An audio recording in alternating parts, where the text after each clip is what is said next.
Hi everyone. Wonder if you can guess where I am. Yeah, I'm in London.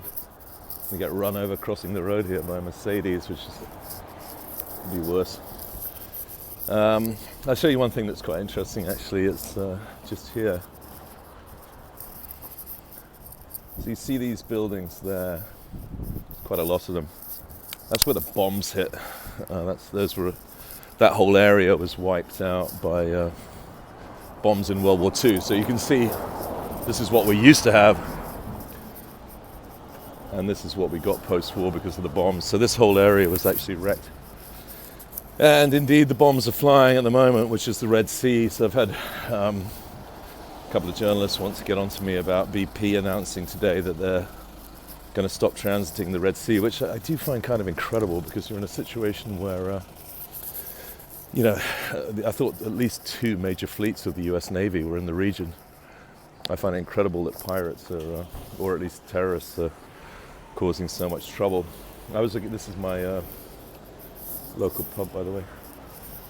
So I was looking at the chart. We're holding 70, and 70 is dollars a barrel. Pretty much WTI, Brent, maybe 75 is quite an important level.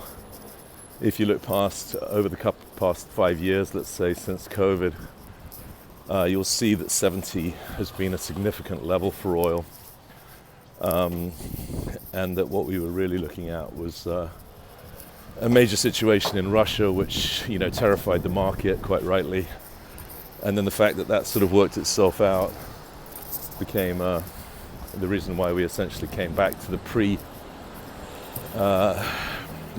pre-invasion levels, which, as I say, bottomed in the 70 range. The problem today, as we all know, is that the 70 of today is pretty dependent on the Saudi cuts of 1 million barrels a day.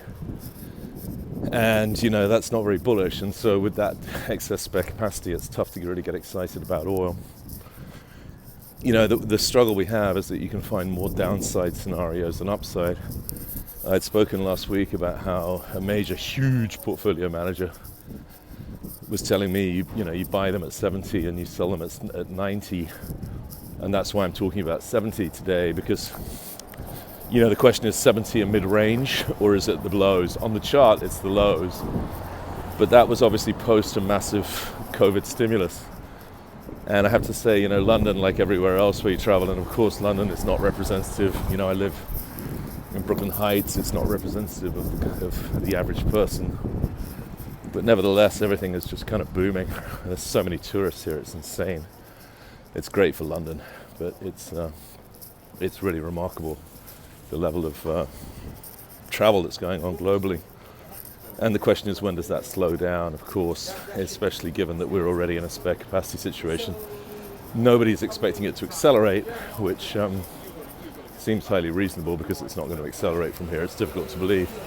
One of the things that we got a lot of interest in last week was the concept of the rolling recession. I think I talked about it last week. So maybe we never do have a binary, this is the recession, this isn't. Maybe we just go through rolling slowdown. And I find that concept pretty interesting. We're also being highly critical of a couple of marginal players in US oil and gas. Notably, we've been critical of Comstock and critical of Oxy for spending so much money in the Permian when they didn't really need to, and using debt to do it. I don't think we mind them so much buying what they bought. I think we do object to them using so much debt in the context of Oxy's history under Vicky. So, and by the way, lack of debt under Chase and the previous CEO. So we're critical of those two stocks. It's just a bit tough here to get thrilled about oils.